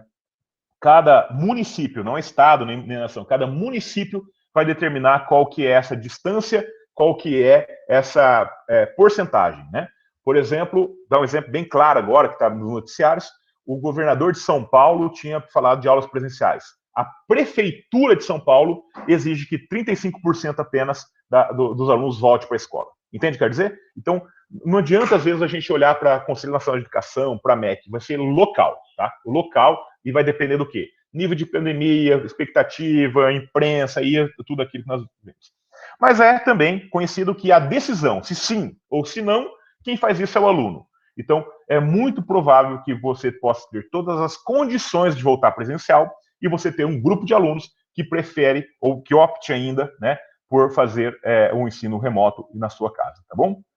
Então, se eu vou ter aluno presencial e aluno remoto, o grande dilema do Brasil, e talvez específico de Campina Grande, da Universidade Federal, e talvez específico de vocês aí do curso de Física e de Matemática, é esse dilema ou essa dificuldade, esse problema que a gente chama de unidade e equivalência. O que é unidade e equivalência? Não importa se esse aluno está presencial ou se esse aluno está remoto, ele teria que ter uma unidade, né, de ensino-aprendizagem que fosse igual e uma equivalência de conceitos, tá? E não normalmente ter 2 currículos separados, ou seja, uma experiência para quem está presencial e uma outra atividade, uma outra experiência para quem está remoto. porque aí você só vai dar disparidade e vai piorar bastante a situação. Essa unidade e equivalência no ensino, mas também na aprendizagem, né? Isso que seria o ideal e é o grande problema que nós temos que resolver esse ano. Mas o grande problema é que ninguém tem a resposta de o que fazer, de como isso funciona, tá? E se ninguém tem a resposta, e conversando com muitos professores, com muitos gestores, eu enxergo essa dúvida, né, essa sombra de dúvida, basicamente em três conceitos, grandes conceitos. Um conceito chamado diagnóstico, um conceito chamado didática, né, o que fazer, de fato, para ensino e aprendizagem, e um conceito que é o calcanhar de Aquiles, que é a avaliação. E aí, não tenho a menor pretensão de ter as respostas, e é para isso, né, olhando um pouco os modelos teóricos, modelos de pesquisas e experiências que a gente tem conversado, eu vou me atrever aqui a mostrar um modelo. E eu quero explicar exatamente qual que é a diferença, né, de um manual, ou de uma teoria, ou de um modelo. O modelo não tem certo e errado. Não existe modelo certo ou modelo errado. Existe um modelo mais útil e menos útil. Então, como que eu quero mostrar para vocês? Para cada um desses tópicos, diagnóstico, didático e avaliação, eu quero, de forma muito rápida, um overview mesmo, falar qual que é o senso comum, né, o que as escolas têm discutido, professores, grupos, né, têm discutido, e aí qual que é a minha sugestão. Entenda que a minha sugestão é uma sugestão. Você pode aceitar ou não, pode concordar ou não, e está tudo ok. Se concordar ou não concordar, eu quero apenas tentar mostrar uma possibilidade de modelo, né? E como eu disse, modelo não tem certo, não tem errado, tá bom? Tem se é mais útil ou menos útil, e cada um vai fazer esse. Mas antes de falar nisso, eu gostaria de falar que eu sou, como foi falado já, eu sou dentista. E quando você é formado na área da saúde, você tem, como matemático, físico, tem um pensamento lógico matemático, né? De resolução de problema, lógica e matemática, é um pensamento, é um mindset de vocês. O profissional de saúde, ele tem um outro mindset. O mindset, na verdade, é de resolução de problema, porque, de fato, é o que a gente faz, né? Em termos de, na saúde, no ser humano. E eu, então, sou dentista. Quando o paciente chega no consultório, tá? A primeira coisa que um profissional de saúde, seja um médico, um dentista, um fisioterapeuta, enfim, um enfermeiro faz, é o que a gente chama de anamnese. Anamnese significa fazer lembrar, é contar a história. Contar a história, né? Se ele é agricultor, enfim, contar a história de como aconteceu. A história de saúde geral, a história de saúde bucal, ele vai lembrar para poder o quê? Munir o profissional de saúde para que ele possa criar, né, todo um processo ali do tratamento. Depois que esse paciente conta a história, tá? E a gente vai fazer a analogia disso com educação, com professor e aluno, o profissional de saúde pede exames. Esses são exames clínicos, exames, né, radiográfico, por exemplo, exame de sangue, né, para ter dados mais concretos, tá? E com a anamnese e o exame clínico, o profissional de saúde faz não diagnóstico, ele faz uma hipótese diagnóstico. Uma hipótese diagnóstica é que a gente tenta acertar, mas ela é uma hipótese. E se eu estou certo naquela hipótese, eu vou fazer um plano de tratamento, tá? Um plano de tratamento é para quê? Ao invés de você fazer o diagnóstico e já vai intervendo, já vai fazendo a cirurgia, você planeja isso. Porque no planejamento é a hora que você, né, entra no modo focado e modo difuso. Para quê? Para poder perceber onde pode dar erro. E se pode dar erro, você tem o plano B, né? Ou o que fazer se alguma coisa der errado. Por exemplo, se eu, falando médico, fazendo uma cirurgia, se o paciente para. É por isso que ele tem um anestesista do lado, né? Ou então um suporte de vida, cardiorrespiratório ali, para dar choque, tudo isso. Ele talvez nunca use, mas ele tem que estar prevendo isso porque pode dar errado. Olha para os cenários, né? Quando você tem um plano de tratamento, você faz a intervenção. Por exemplo, a cirurgia. Quando você termina a cirurgia, dá o último ponto, e dependendo dessa extensão da cirurgia, você olha, isso aqui vai demorar 10 dias para cicatrizar. Isso chama prognóstico. Prognóstico é a tua capacidade de avaliar como que aquilo vai evoluir. Só que o prognóstico, ele tem que ser acompanhado, ele tem um acompanhamento, né, que de certa forma é a avaliação geral disso. Trazendo isso para a educação, o que eu quero dizer? Eu quero trabalhar naqueles 3 sentidos, no senso comum e nas minhas sugestões, como eu disse, tá? No diagnóstico, o senso comum de fazer um diagnóstico para identificar aqueles gaps, né, do ano 2020, para que você possa ancorar e construir em cima, nivelar e construir em cima da tua disciplina agora em 21, Normalmente, as instituições, as redes têm falado muito de uma avaliação diagnóstica em formato de teste, questionário. No início do ano, né, um grande questionário no início do ano, para medir a nota de cada aluno e a turma. Eu posso ser muito sincero com vocês, isso não funciona. Não vai funcionar. Tá? O dado que isso vai dar vai ser um dado falho. Provavelmente, por quê? Porque esse aluno, se ele não for estimulado, né, a relembrar isso, a estudar previamente, o que vai acontecer vai ser uma catástrofe essa nota. Né, como, de certa forma, a gente não sabe qual foi esse aprendizado de 2020 passado. Qual que é a minha sugestão? A minha sugestão é listar tópicos. Tá? Então, você vai falar lá, puxa, esse aluno precisa saber, então, essa transformação matemática, esse conceito da física, esse conceito, tá? Então, é listar todos os tópicos. E pedir para o aluno descrever o que daquilo ele já aprendeu, o que ele está confortável com aqueles tópicos, o que ele está confortável, o que ele tem dúvida e o que ele de fato não aprendeu, que eu preciso ser reapresentado, tá? De preferência numa demonstração matemática, ou então num texto discursivo, né, do início de cada unidade de aprendizagem. Então, ou seja, a cada bloco de aulas que você vai trabalhar uma unidade de aprendizagem, você faz esse diagnóstico, né, para aquela unidade de aprendizagem, e não para o ano letivo 2021. Entende qual a diferença? Trazendo para a área da saúde, o que nós estamos fazendo aqui? A anamnese, fazendo o aluno relembrar, fazendo o aluno contar o que ele sabe, o que ele não sabe, o que ele tem dificuldade. Um exame que pode ser, por exemplo, a resolução de um problema, tá? Até onde ele vai, aonde ele barra. Então, você tem, de fato, né, tangível, onde que está o problema, o exame está ali, tá? E aí você consegue fechar um diagnóstico. Consegue fechar um diagnóstico que puxa, eu vou ter que nivelar esse aluno para poder avançar. Ou não, ele sabe. Ou, eu vou gastar mais tempo aqui, eu vou ter que diminuir ainda mais o meu conteúdo 2020, porque eu tenho um gap muito grande vindo de conteúdo 2021, porque tem um gap muito grande vindo de 2020. Estão entendendo até aqui? Tá? E aí nós vamos para a didática. A didática também no senso comum, e quando a gente olha isso, as grandes redes, inclusive, particulares, inclusive, têm falado o seguinte: vamos transmitir a aula presencial.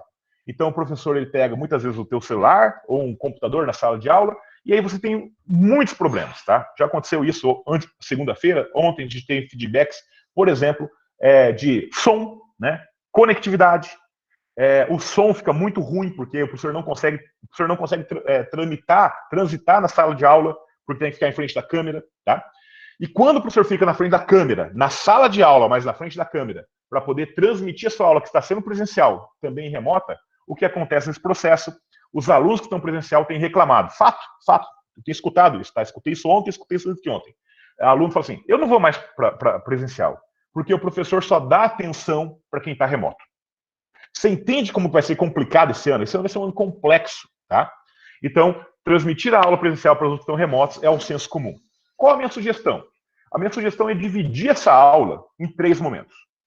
Vou imaginar aqui uma aula de 50 minutos.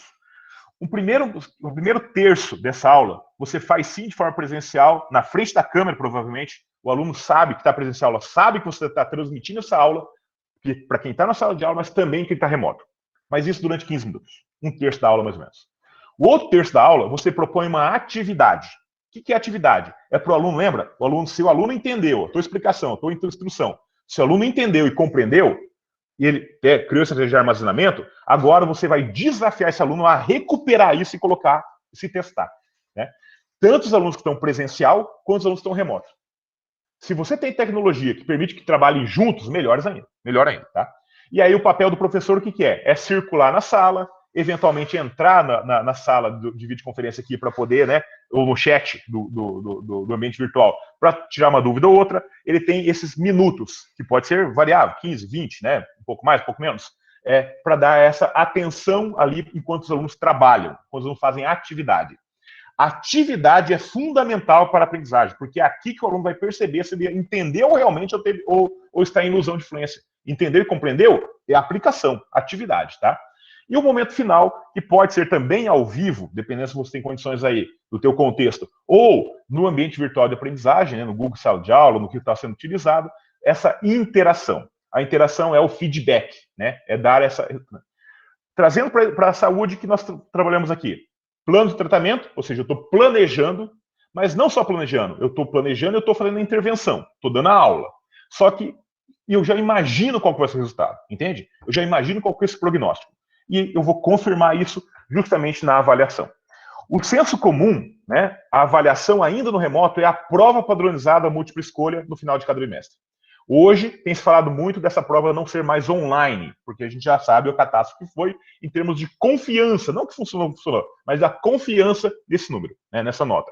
Tem pensado que a prova vai ser presencial. Ok, mas se você pensar mesmo em prova presencial, com somativa de múltipla escolha, a gente está sendo, de certa forma, de novo, né, olhando muito para o passado, e eu não estou colocando esse aluno numa rota de desenvolvimento. Eu não estou colocando esse aluno o que ele já sabe e o que falta. Eu estou classificando esse aluno, mostrando para ele o que ele errou, né, de uma forma bastante punindo o erro desse aluno. Tá? Normalmente, no senso comum, essa é uma avaliação somativa, ou seja, você soma o conteúdo de um bimestre inteiro e faz uma prova bimestral. Tá? A vida do aluno está nessa nota bimestral. E aí, se essa nota é tão importante para ele, ele vai fazer o quê? Vai querer colar, vai querer copiar dos colegas, vai fazer todos os artifícios, né? Estudar de véspera de prova. Para quê? Para tirar a maldita da nota. Tá? A sugestão para isso é que cada aula, ou cada bloco de aulas, você tem uma rubrica. O que é uma rubrica? Você tem lá o que você espera que aquele aluno atinja, o que espera que aquele aluno entenda, o que espera que aquele aluno faça. Tá? E aí, esse aluno, e deixa muito claro isso para o aluno, deixa muito clara a competência esperada daquele conjunto de 1, 2 ou 3 aulas, daquele bloco de unidade de aprendizagem. E essa avaliação, ela é muito mais formativa. Ela é justamente semana a semana, a cada 15 dias, onde o aluno, né, com a tecnologia hoje, você consegue acompanhar isso e poder falar assim, olha, Anselmo, você já atingiu isso. Cara, parabéns, é isso mesmo, está bem no caminho certo. Agora você poderia conversar com o Alexander, porque o Alexander entendeu esse conceito que você pode ajudar. E quando for conversar com ele, aproveita e fale sobre tal assunto com o Alexander, que ele está lá com dificuldade.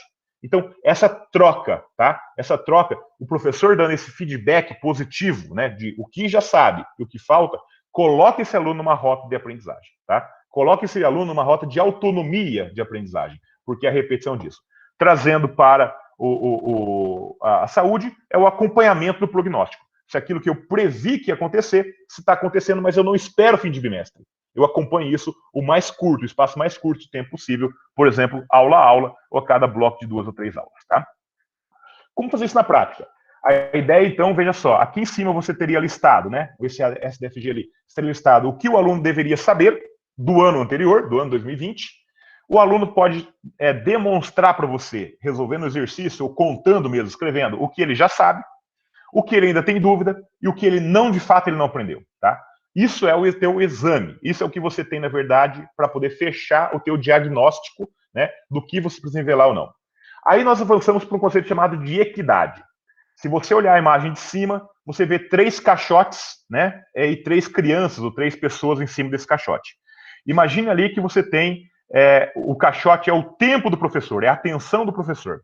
E é muito natural que a gente tenha, né, por questão de concepção de justiça, que a gente tenha um tempo igual para cada aluno.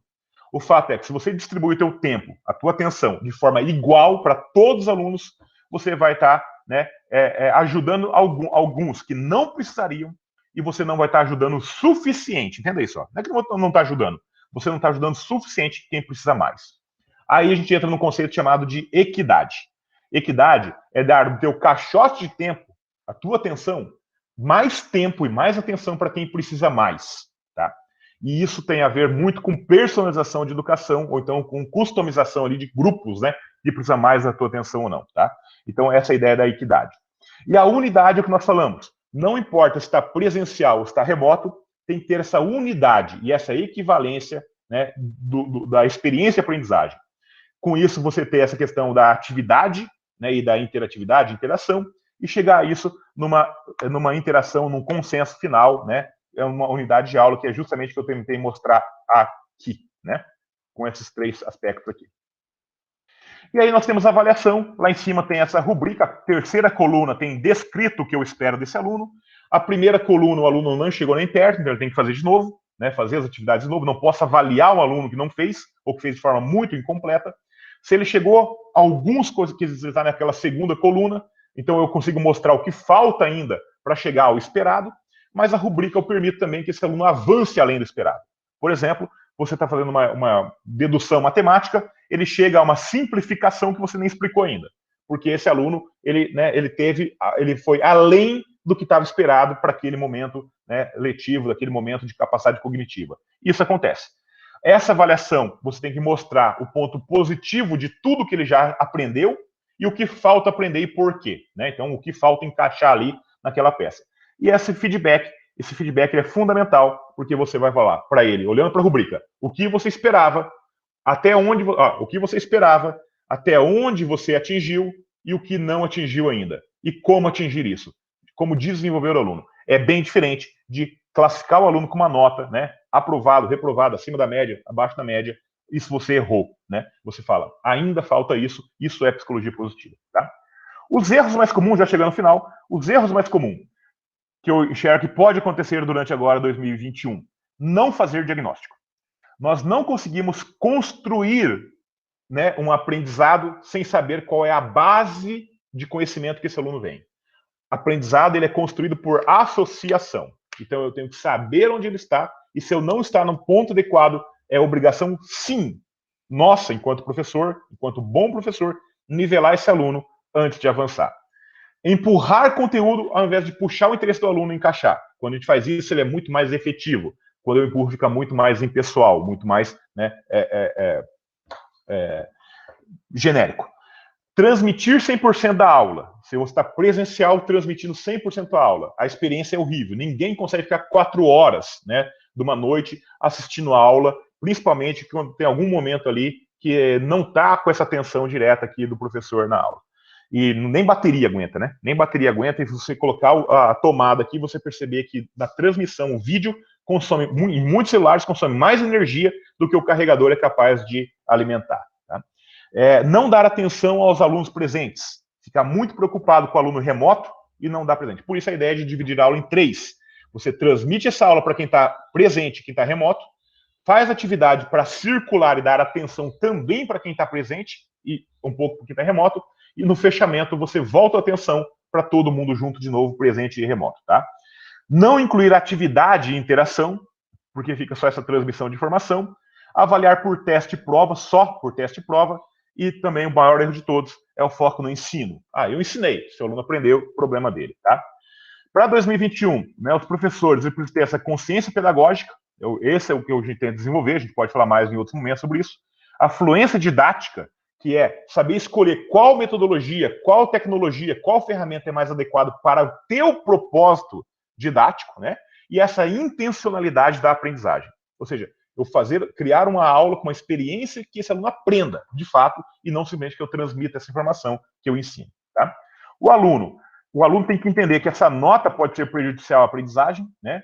Ele tem que aprender a aprender, e esse mindset de crescimento, que o erro faz parte do crescimento, né? Que a nota baixa, muitas vezes, ele mostra, ou então o feedback do que faltou, é fundamental para entender que ele ainda precisa se desenvolver, esse mindset de crescimento contínuo, tá?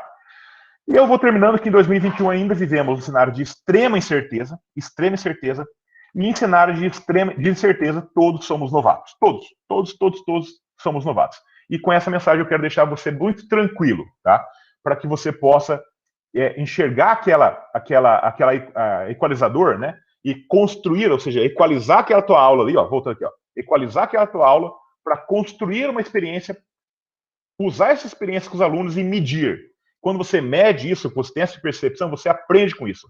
E quanto mais rápido a gente gira isso, mais cada um de vocês vai ter a capacidade de evoluir, né, em termos didáticos, em termos andragógicos, mais do que pedagógico, andragógico adulto, em termos andragógicos, na tua disciplina, na tua área da ciência, para que do teu ensino, promova a aprendizagem para esses alunos, tá?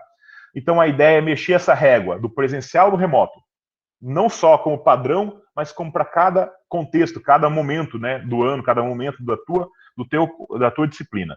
Do expositivo para o interativo, do síncrono para o assíncrono, do padronizado no personalizado, né? Como que a gente mexe isso? E do teste na prova e avaliação, perfeito? E apenas para finalizar, uma sugestão. Sugestão apenas, tá? Se eu tiver 50 minutos de aula, como que eu posso pensar isso? Eu posso pensar nos 15 primeiros minutos, uma instrução do essencial da aula, do core, do núcleo, do que o aluno tem que saber para poder fazer a atividade depois. Sabe? A demonstração, por exemplo, da simplificação.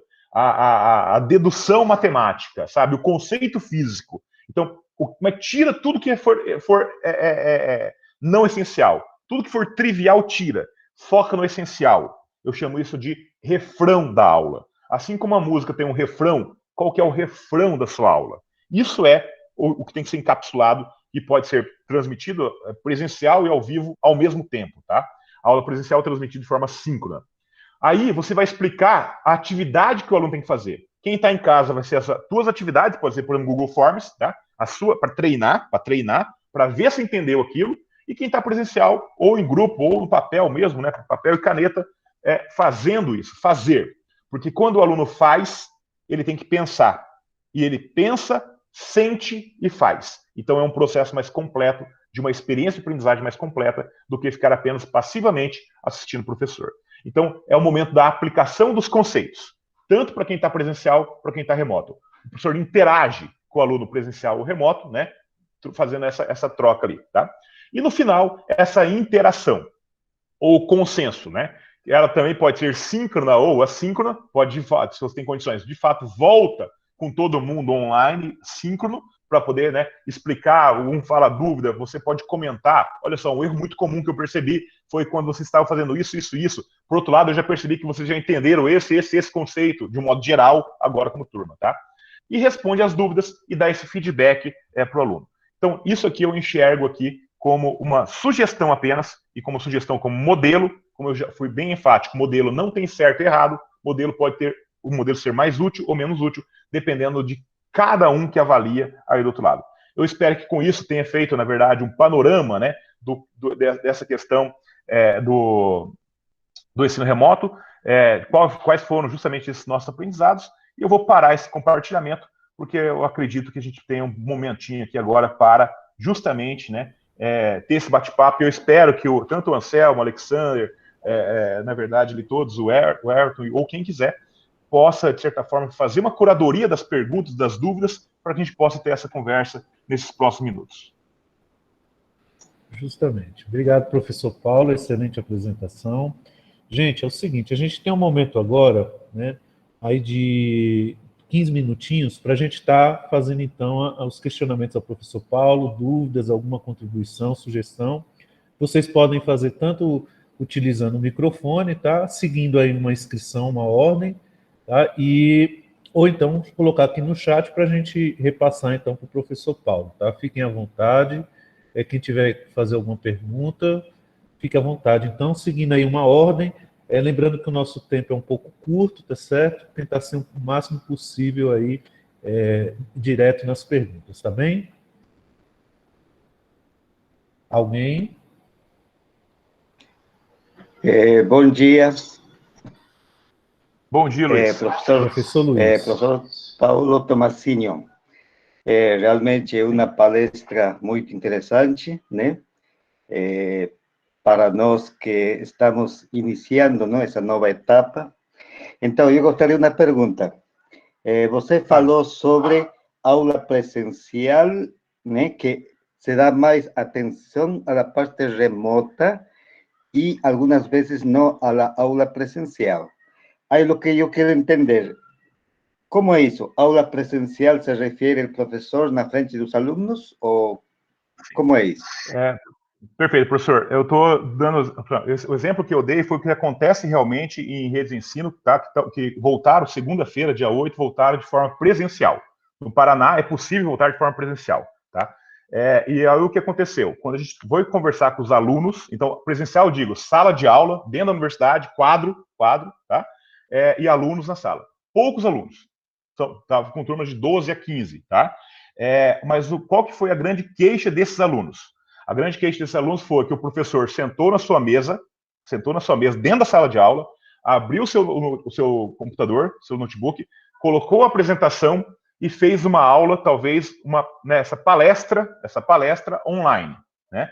Ou seja, então, a atenção dele estava no chat, eventualmente fazendo uma pergunta ou outra, né, respondendo uma pergunta ou outra para os alunos que estavam sentados nas carteiras presenciais, mas a reclamação dos alunos foram: puxa, eu não vou presencial porque o professor só está dando atenção para o aluno, para quem está remoto, entende?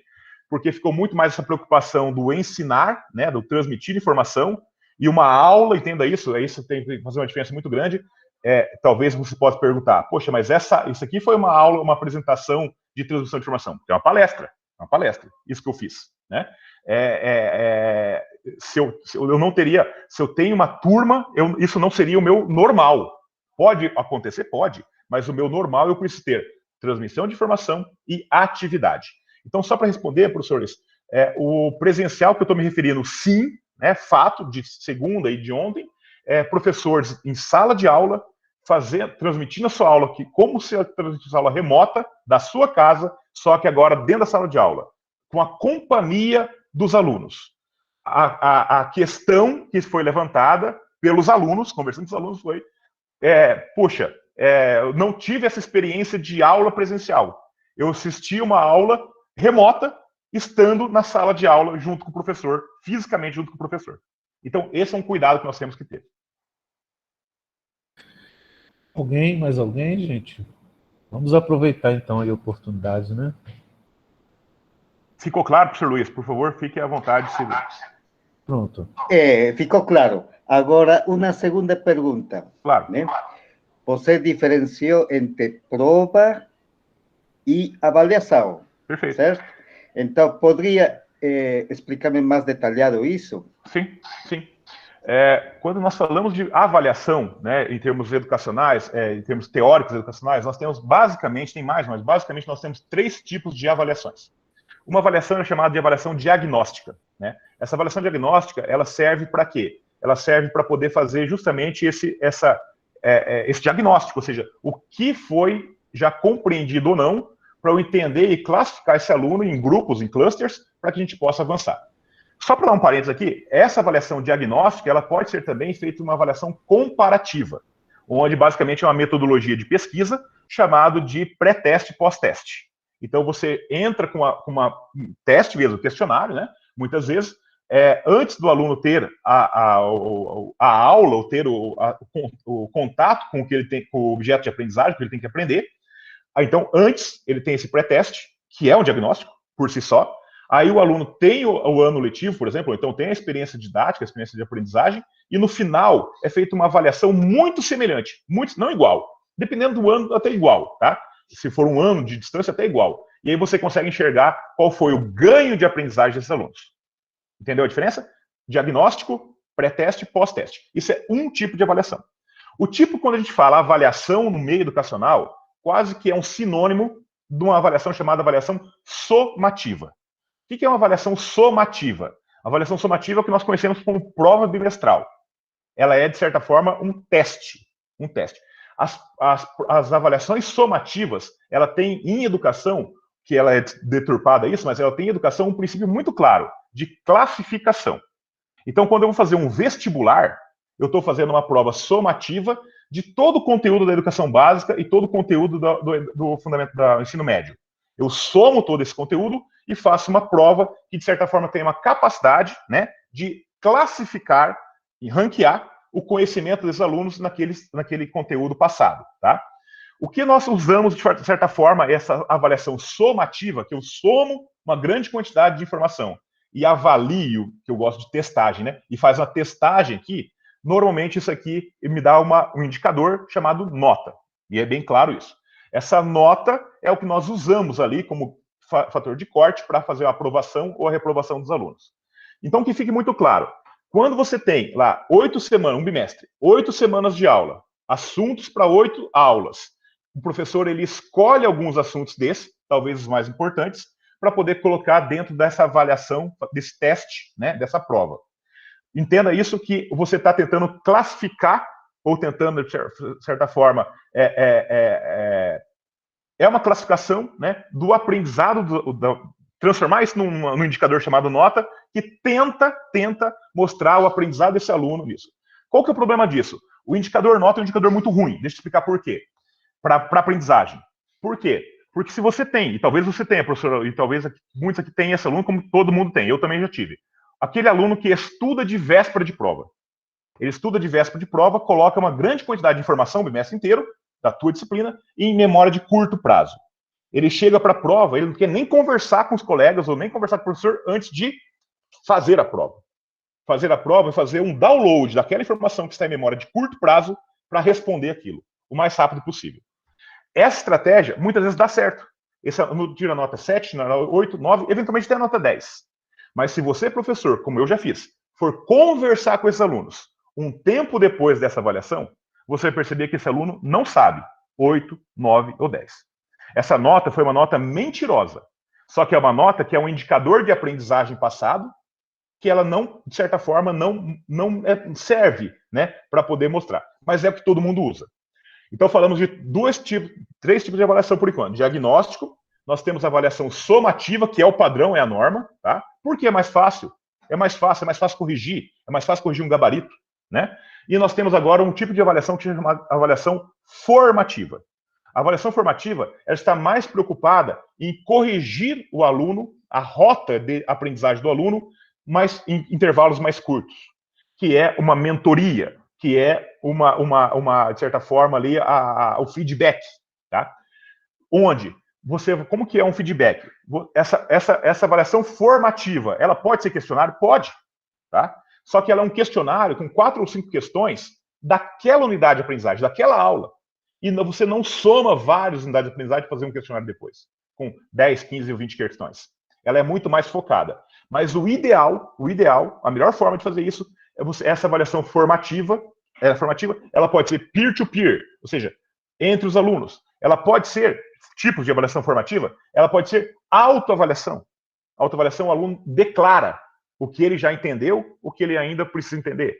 E aí o professor consegue orientar esse aluno para colocar esse aluno num processo de desenvolvimento de aprendizagem. Tá? Ou ele pode ser uma rubrica. A rubrica, você tem lá uma listagem do que o aluno deveria saber, do que ele deveria fazer, né? Do que ele deveria ser capaz de competência. Ó, o aluno deve ser capaz de, aí você lista as competências, e aí esse aluno você consegue, o aluno te demonstrando isso, você consegue avaliar, por isso a avaliação e não teste e prova, tá?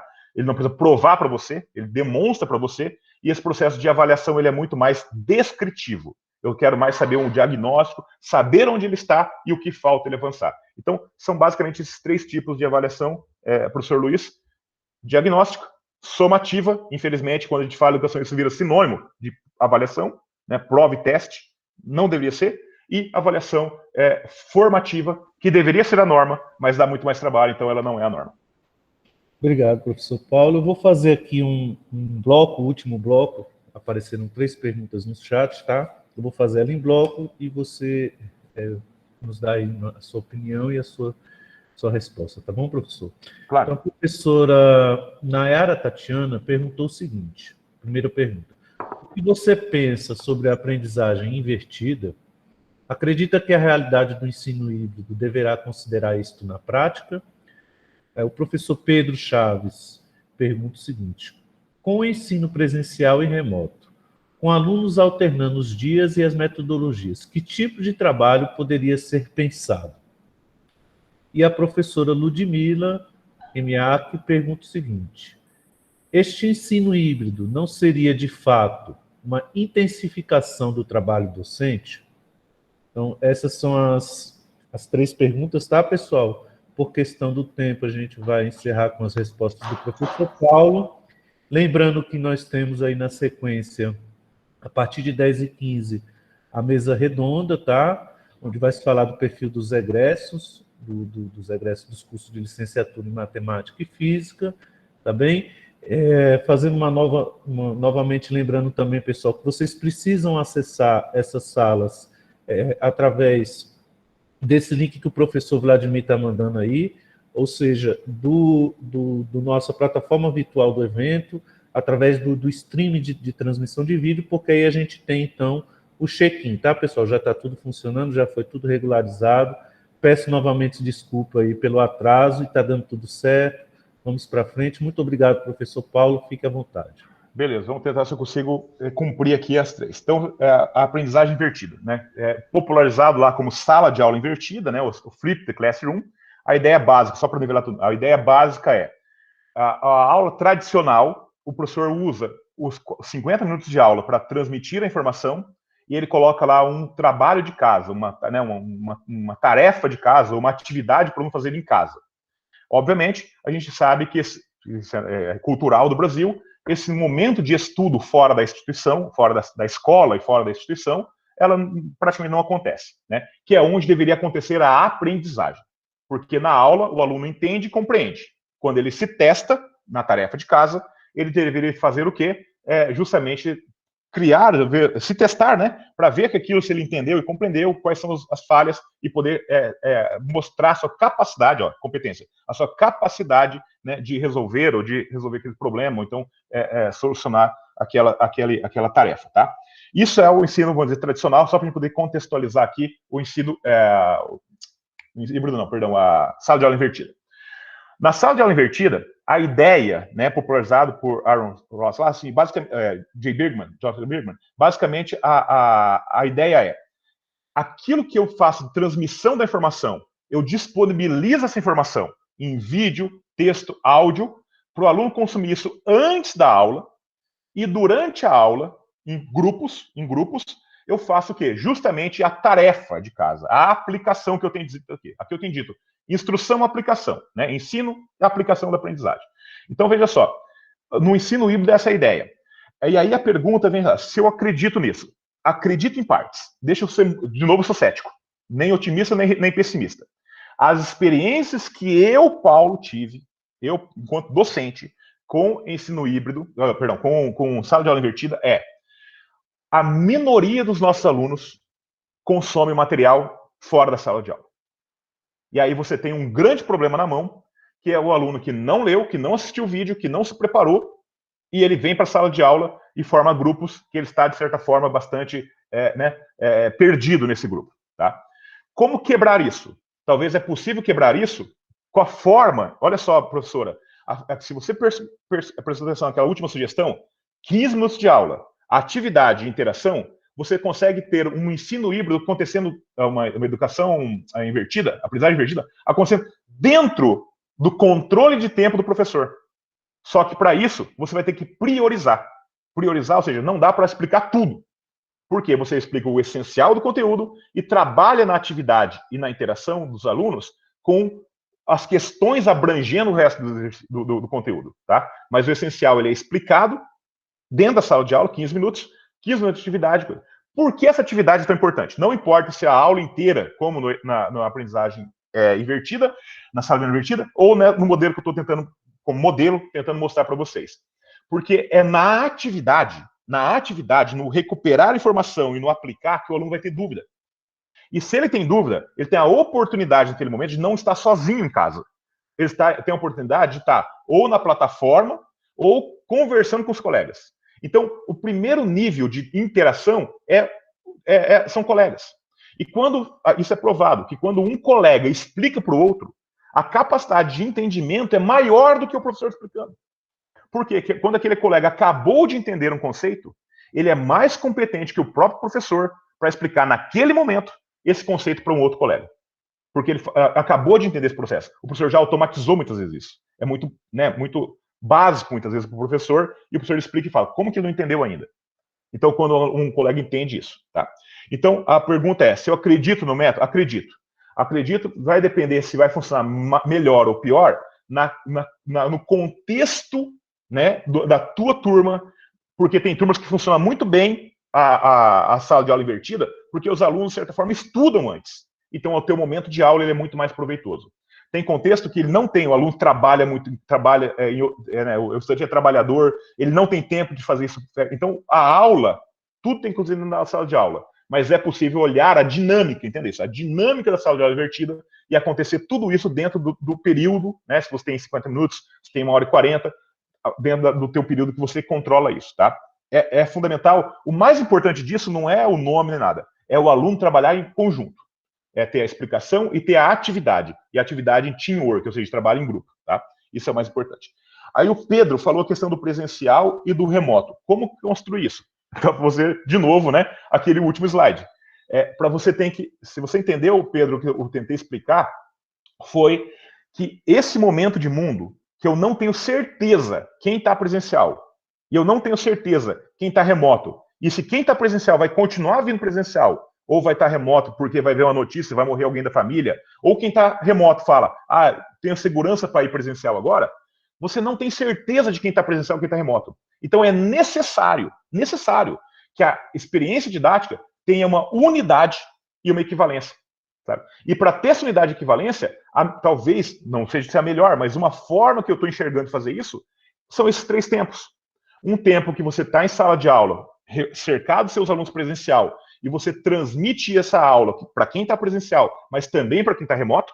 Depois disso, dá um tempo para esses alunos trabalharem na atividade, e de alguma forma você fecha isso, seja síncrono ou assíncrono, fechando isso que permite o feedback. Tá? E aí a gente entra na pergunta, eu esqueci o nome da professora, da questão do se o ensino híbrido, como a teoria tem. Ludmila Kemiar. Ludmila. Se aumenta a carga de trabalho do professor. Ludmila, o que eu te respondo? A princípio, sim. E deixa eu explicar por quê. Porque é uma nova forma de fazer. Tá? Se a gente for analisar, quando você começou... Eu falo por mim, tá? Não vou nem falar por você, vou falar por mim. Quando eu entrei na universidade, terminei o mestrado, fiz graduação, fiz o mestrado na USP São Paulo e passei numa Universidade Estadual de Ponta Grossa como colaborador, depois vim para uma universidade particular aqui em Curitiba. Quando eu comecei minha carreira docente, tá? Tudo eu tive que criar, concorda comigo? Lógico, você aproveita algumas aulas, né, alguns slides, algumas indicações de bibliografia, né, dos teus professores que eu gostava, aí você puxa aquilo e você, de certa forma, desconstrói um pouco aquilo e constrói cada aula. Mas no início da tua carreira docente, cada aula foi construída. Cada aula foi construída. Quando você tem agora essa ruptura, né, porque não está mais na tua zona de conforto, nós não podemos só pensar numa aula presencial agora. Nós temos que ter uma aula remota. A forma mais simples de pensar isso é, eu vou reproduzir o que eu fazia presencial no remoto. Ok? Só que nós vamos ter essa incógnita se o aluno aprende ou não aprende. A gente não sabe disso. Para adaptar isso, ele vai dar trabalho. Por quê? Porque provavelmente você vai ter que pensar em gravar vídeos, provavelmente você vai ter que pensar em questionários, né, Google Form, mas se você entender que esse trabalho de um ano, ele vai ficar talvez por muitos anos sendo aproveitado, eu posso dizer que no início o híbrido dá trabalho. Depois ele dá menos trabalho. Depois que você tiver esse teu portfólio, como você tem suas aulas hoje, no Google Drive, no Pendrive, ele foi construído não foi de uma hora para outra, ele foi construído durante um processo. Né? E se a gente olhar desse mesmo momento, essa mudança, essa necessidade, para que a gente possa olhar a aprendizagem, para poder fazer ensino, pode fazer qualquer coisa. Né? Se eu entrei na aula, dei aula, ensinei. Se o aluno aprendeu, problema dele. E aí que vem qual que é a tua consciência pedagógica, né? Não estou falando de você, Ludmila, nós professores, qual que é a consciência pedagógica do professor para poder se incomodar mais ou se incomodar menos com essa situação. Tem professor que não se incomoda, tem professor que não se incomoda em absoluto. Ele foi pago para dar aula. E para dar aula, eu falo, poxa, eu tenho as aulas prontas, para que eu vou fazer outra? Agora tem professor que fala, o mundo mudou. A tecnologia está aí. A forma de comunicar, a forma de comprar, a forma de transporte, a forma de ensino e de aprendizagem mudou. E se você quer continuar, não você, Ludmila, se o professor quer continuar relevante nesse processo, ele vai ter esse trabalho de adaptação e de adequação. Infelizmente, dá trabalho. Então, respondendo de uma frase curta, ensino híbrido vai intensificar o trabalho docente? Imediatamente sim. Depois, ele facilita. Por quê? Porque você tem muito mais tempo para fazer o que é mais gostoso da educação, que é a troca. É a troca. Porque o vídeo gravado, a transmissão, está gravado. E ela não muda de um ano para o outro. Tá? Então, você tem mais momentos ricos de troca, de interação com o seu aluno. Ao invés de ter que dar muita aula, explicar muito conteúdo, ano após ano, né? Pegar o teu slide e explicar tudo, a essencial daquilo está no vídeo. Então, você tem mais tempo rico para isso. Tá bom? Professor Paulo, muito obrigado. Deixa eu te fazer uma pergunta. Claro, Luciano. Está gravando, né? E claro. A gente depois vai disponibilizar esse vídeo para o pessoal no nosso canal no YouTube, restrito ao @professor_técnico, que a gente usa aqui na instituição com o Google, né? Para que eles possam depois, caso queiram, acessar, né? Perguntar se permite. Está autorizado, claro, é de vocês. Obrigado. Pessoal, muito obrigado pela participação, solenidade de abertura, palestra de abertura excelente, professor. Desculpa as polêmicas, as verdades inconvenientes. Desculpa. Nada, muito pelo contrário. Esse momento, né, de a gente ter essa discussão, né, acadêmica, ela é super importante para o nosso crescimento como um todo, porque se a gente não tiver as contrariedades, como é que a gente vai aprender, né? É sair um pouco da caverna de Platão, né, tentar conhecer um pouco das coisas diferentes e ir se adequando, né? Muito obrigado, professor, obrigado a todos. Pessoal, a outra sala virtual já está aberta. Só um minutinho, Anselmo, rapidinho. Pois não. Professor Paulo, que honra, meu amigo, que honra. Estamos honrados por sua presença, brilhando nosso evento. Obviamente, todos aqui, todos nós temos muitas perguntas, teríamos muitas perguntas, mas o tempo não nos permite isso. Esperamos que em outros momentos podemos ter a sua parceria. E conte conosco também, tá? Conte com nossa unidade, conosco, tá? Na nossa unidade, na nossa humilde parceria. É uma honra. Muito obrigado, Alex. Muito honrado. Muito obrigado, Alex. Eu gostaria que antes da gente encerrar, que quem pudesse ligar a câmera agora, para a gente tirar um print screen e aplaudir esse nosso irmão Paulo Tomazinho. Que Deus abençoe. Mais para mostrar para vocês, imagina. Muito obrigado. Obrigado a todos. Quem puder, a gente fazer um print screen aqui, todos podem fazer, tirar nossa foto. Quem puder abrir, agradecemos. Muito feliz, de verdade, muito agradecido mesmo. Porque eu não vou poder, porque, infelizmente, a internet... Sim, você contou já. Já temos uma tela bem cheia já, tá excelente. Muito obrigado, gente. Beijo. Olhos, que bom, maravilha, sem bolinhas. Vamos aplaudir, por favor, o professor Paulo Tomazinho. Obrigado, imagina, não precisa disso não. Eu que agradeço demais o tempo e a atenção de vocês. Esse é o maior presente que o ser humano pode dar para o outro, é justamente o tempo e a atenção. Muito obrigado. Muito obrigado, gente. Professor Paulo, sinta-se convidado a participar do nosso evento, do nosso atividade, tá? Entre em contato conosco, você tem um contato, e sinta-se à vontade, irmão. Gente, ótimo evento. Daqui a pouco iniciamos a próxima mesa. Não esqueçam, tá? Muito obrigado, muito obrigado. Obrigadão, gente. Muito obrigado mesmo. Sil, obrigado, viu, por ter vindo. Obrigado, Sil, pela presença. Obrigado, Sil, pela contribuição. Vi no chat aqui também exatamente isso, né? As fichinhas amarelas, são as provocações que tem ali, toda a tua contribuição. Muito obrigado mesmo. E não chore, Sil, não chore. Vai dar certo. Tchau. Abraço a todos. Tchau.